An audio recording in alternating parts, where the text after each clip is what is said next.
Air chief marshal Sheikh Abdul Hannan সাবেক বিমান বাহিনী প্রধান, গোপালগঞ্জের শেখ পরিবারের সদস্য।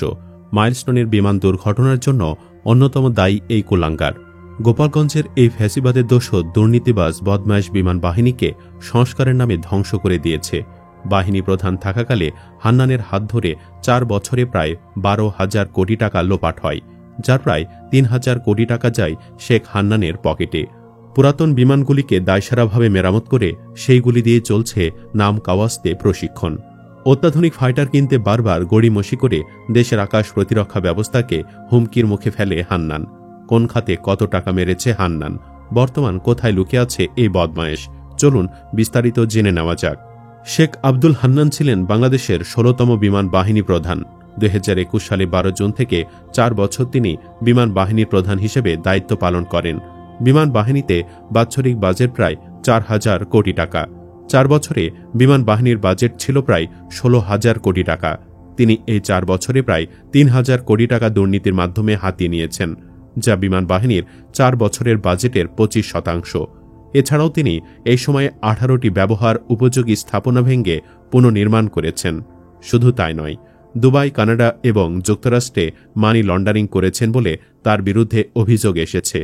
তার অধ্যয়নরত ছেলের অ্যাকাউন্টে 60 কোটি টাকা পাওয়া গেছে বলে তথ্য পাওয়া গেছে। যারা দেশের স্বাধীনতা ও সার্বভৌমত্ব রক্ষা করবে, তারাই যদি দুর্নীতি করে, এই দেশের কি হবে?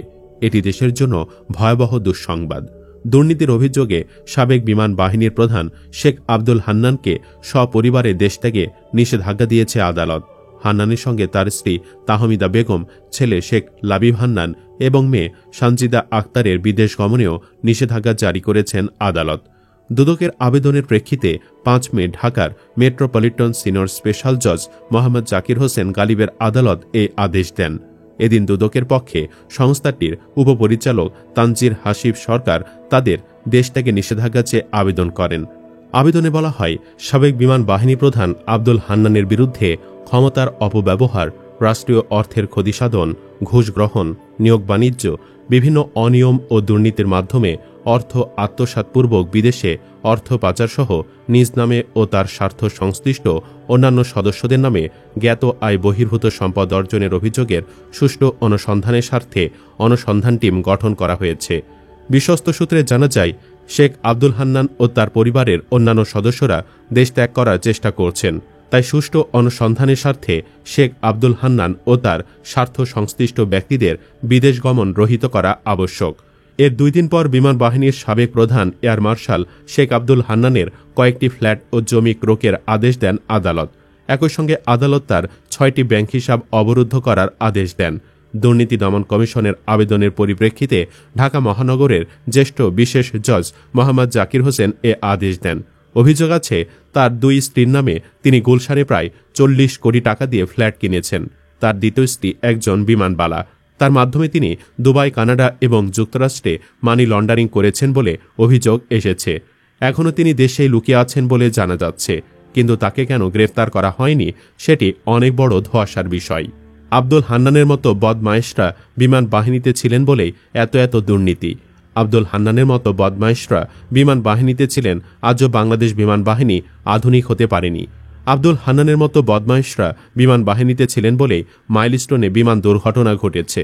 দক্ষিণ এশিয়ার ভূ রাজনৈতিক বাস্তবতায় প্রতিটি রাষ্ট্রই সামরিক সক্ষমতা বৃদ্ধিতে সর্বোচ্চ অগ্রাধিকার দিয়ে আসছে। প্রতিরক্ষা বাজেট বাড়ছে, যুদ্ধ বিমান, রাডার, সাবমেরিন থেকে শুরু করে ক্ষেপণাস্ত্র ব্যবস্থা কেনা হচ্ছে $বিলিয়ন ব্যয়।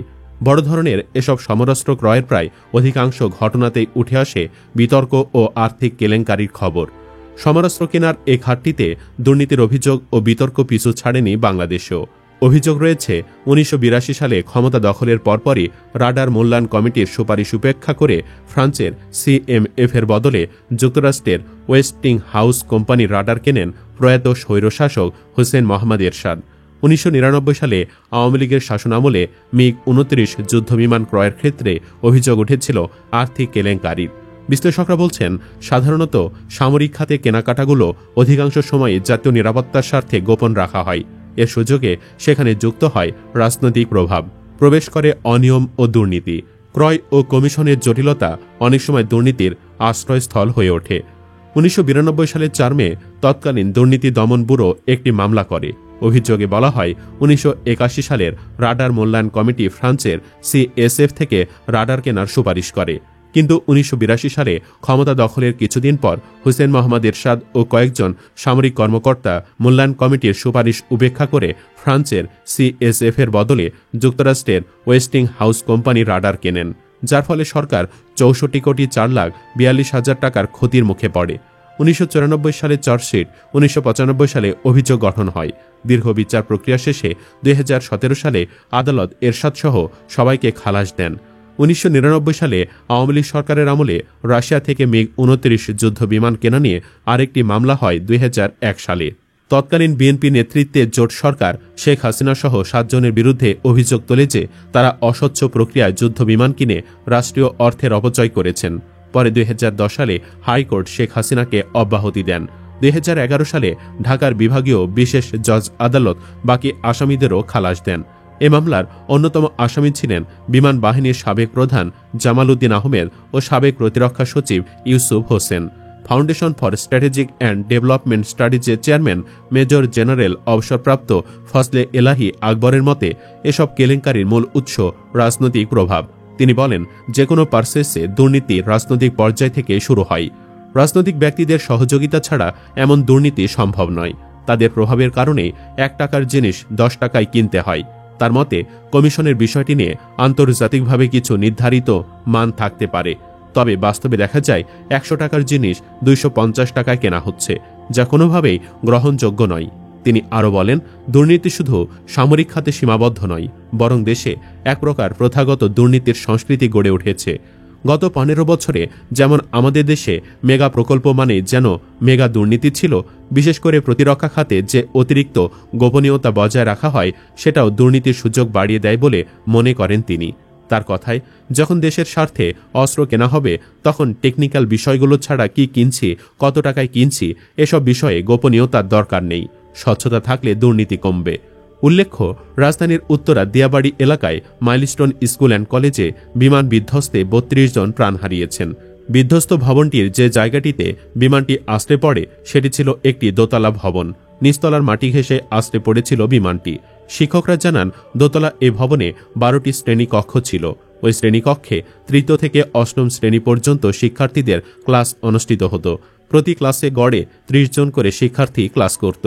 সোমবার দুপুরে যখন বিমানটি স্কুল ভবনে আশ্রে পড়ে তখন ছিল টিফিনের বিরতি। কারো কারো ছুটিও হয়েছিল তখন, কেউ কেউ তখন বের হয়ে বাসায় রওনাও হয়েছিলেন। মাইলস্টোন স্কুল ও কলেজের প্রভাষক মোহাম্মদ রেজাউল হক গণমাধ্যমকে বলেন, দোতলা ভবনের প্রতিটি শ্রেণীকক্ষে 30 জনের মতো শিক্ষার্থীদের ক্লাস হতো। যারা দোতলায় ছিলেন তাদের উদ্ধার করা গেছে, আর যারা নিচতলায় ছিল তাদের অনেকে দগ্ধ হয়েছে। বিমানটি একেবারে ভবনের মাঝ বরাবর নিচের অংশে আঘাত করেছে, যে কারণে নিচতলার 2 পাশের কক্ষগুলোই ক্ষতিগ্রস্ত হয়েছে। 2 তলা মিলে 200 এর ওপরে শিক্ষার্থী ছিল, আর নিচতলায় ছিল 100 থেকে 120 জন শিক্ষার্থী। তবে নিচতলার শিক্ষার্থীরাই সবচেয়ে বেশি ক্ষতিগ্রস্ত হয়েছে। তিনি জানান, ক্লাস চলাকালীন হলে সাধারণত 200 থেকে 220 জন শিক্ষার্থী থাকার কথা। যেহেতু বিরতি চলছিল, এজন্য এই সংখ্যা কম বেশি হতে পারে।